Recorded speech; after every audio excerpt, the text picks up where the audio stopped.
Commissioner for Refugees, the UN Refugee Agency, and based here in Washington. First, I'd like to thank the team here at the Millennium Stage and Social Impact Department of the Kennedy Center for hosting us tonight, as they graciously have for previous World Refugee Days. We value your support and partnership. I would also like to thank all of you for joining us to commemorate World Refugee Day and the courage, strength, and contributions of millions of people around the world who have been forced to flee their homes due to violence, war, and persecution.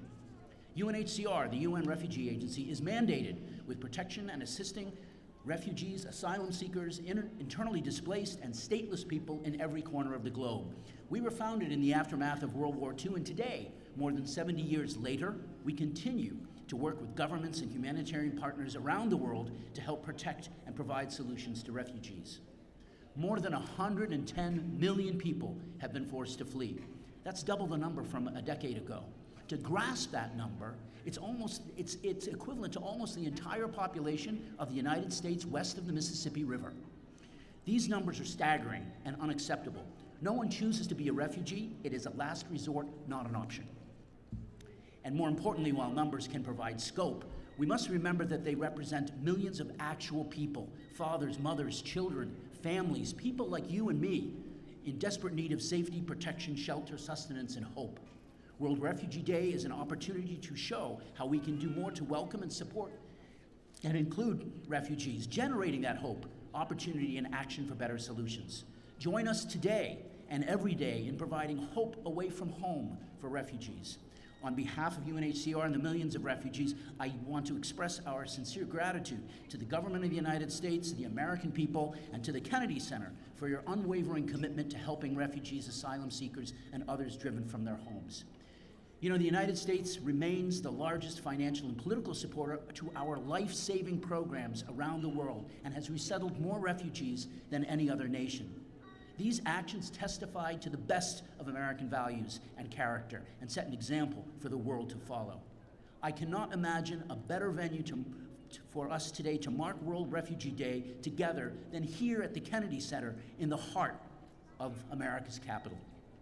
I would now like to introduce Ambassador Julieta Valls-Noyes, the U.S. Assistant Secretary of State for Population, Refugees, and Migration. As the daughter of a Cuban refugee herself, Ambassador Noyes knows firsthand the value and contributions refugees bring to our communities and has devoted her long and successful career to representing the best of American humanitarian diplomacy at the highest of levels. Ambassador? Thank you very much, Matt.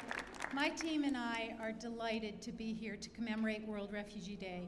It's an honor to share the Millennium Stage tonight with Mariela Shaker and Riyad Nicolas, artists and advocates whose work on behalf of the world's most vulnerable people is testament to the bravery, the courage, and the resilience of refugees everywhere. Thanks to you both for sharing your gifts with us, and thanks to our partners at UNHCR for hosting us tonight to raise awareness of the extraordinary adversity displaced people face everywhere, but more importantly, to also shine a bright light on their resilience, their determination, and their extraordinary talents. As I was preparing to meet Mariela and Riyad this evening, I was flooded with memories of a trip that I took last November to Jordan. I met a lot of amazing people in my time as Assistant Secretary, but I will never forget Mohammed Abu Ayman, a Syrian refugee and the father of 8 children. He invited me into the small home that he shares with his family at Zaatari, the world's largest Syrian refugee camp.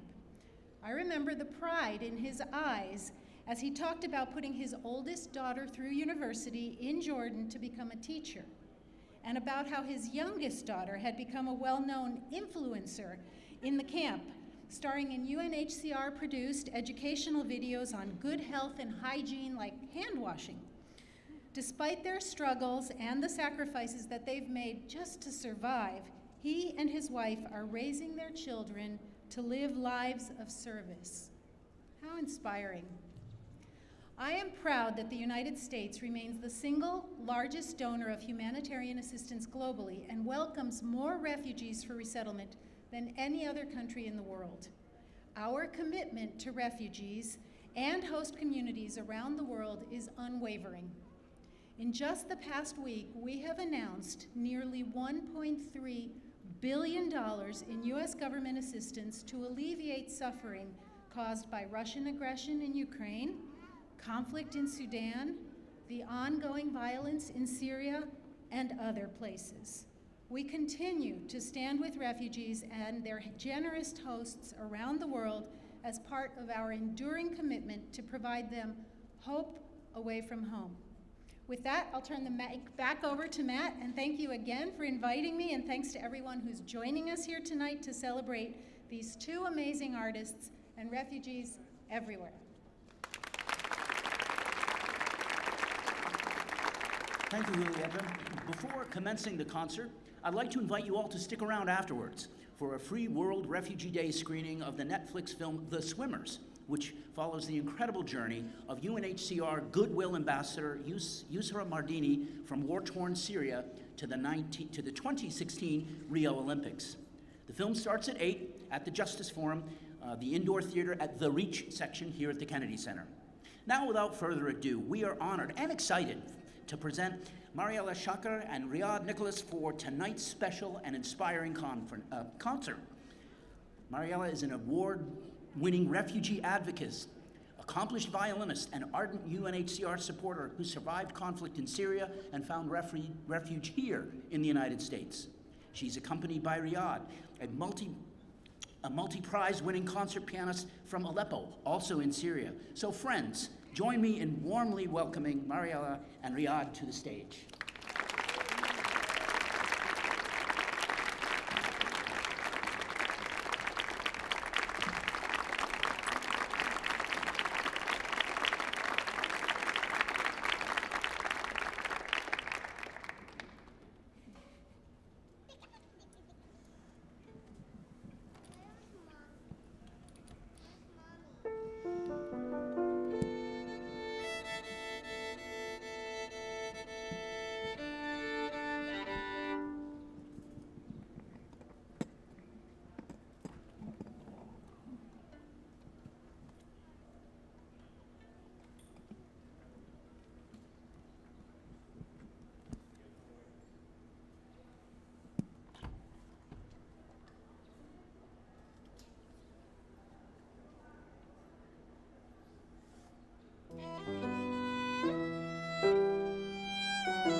Good evening. I am immensely delighted and honored to be today at the Kennedy Center. 10 years ago, while I was in Syria, I faced horrendous challenges in the midst of a war zone and fought relentlessly to overcome my uncertain future, all the while envisioning a serene and peaceful life and pursuing further education. What scared me the most was not dying, but spending my life in a state of despair with a shattered spirit. Although everything seemed lost to me, including my aspirations, I never gave up hope to turn tragedy into triumph. For months, I devoted myself to searching for any potential avenue to advance my skills and knowledge at playing the violin. It was a great privilege for me to be awarded 2 scholarships that covered my undergraduate and graduate studies in the US. I am so grateful to the United States administration and its citizens for their kindness and empathy towards refugees, including myself when I first arrived in Illinois. Former US President Obama bestowed upon me the Champion of Change Award for World Refugees, an honor that left me humbled when I received it at the White House some years ago. I recognize the significant obligation of being a spokesperson for underprivileged individuals and serving as a representative of Syria in the US, as well as promoting the excellent principles that I have acquired here as a US citizen around the globe. I feel an abundance of gratitude for the amount of affection and support that I have been given during my time in America. But how can I possibly relax knowing that my fellow citizens in Syria are succumbing to both natural calamities and exhaustion from constant warfare for the past 12 years? Experiencing displacement and losing one's home can be extremely distressing, especially when it results in becoming a refugee with a diminished sense of personal identity. Parents would not take the dangerous journey across the Mediterranean with their children unless the water temperature was more inviting than that of their own residence. Starting anew and abandoning one's life to become a displaced individual in unfamiliar territory is a situation nobody would desire to be in. One of the most exceedingly bad things that seems to happen to many of us is to end up as a stranger, vulnerable and a number. As a refugee, one must be skilled in exhibiting resilience, defiance, bravery, fearlessness, and a constant readiness to make concessions. UNHCR, the UN Refugee Agency, is expending great effort to safeguard lives and rescue individuals across countries worldwide. Approximately 110 million people were forced to flee their residences. Nevertheless, it's crucial to remember that we are not mere statistics. Each one of us has our own unique story to tell, cherished memories to keep, and loved ones to nurture and support. The power of music lies in its ability to humanize numerical data. I consider it a means to vocalize my connection to my homeland and invite you on a voyage to witness the splendor of my hometown. When your home is lost, music often serves as the only medium to convey the narrative of the afflicted nation and its inhabitants. Music also possesses the ability to unite the world and harmonize our differences. I hope one day the sound of music will be much louder than any weapon in the world, and the power of music will help to heal our pain and suffer. My story goes beyond myself and includes all the girls who, like me, were trapped in a battle zone and struggled a lot to have their voices heard. Tonight, Riyad and I would like to dedicate this performance as a tribute to refugees throughout the world. Refugees who prove to us every single day that when given the opportunity, they not only survive in their new environment, but also thrive and flourish. Thank you.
Thank you for joining us at Millennium Stage.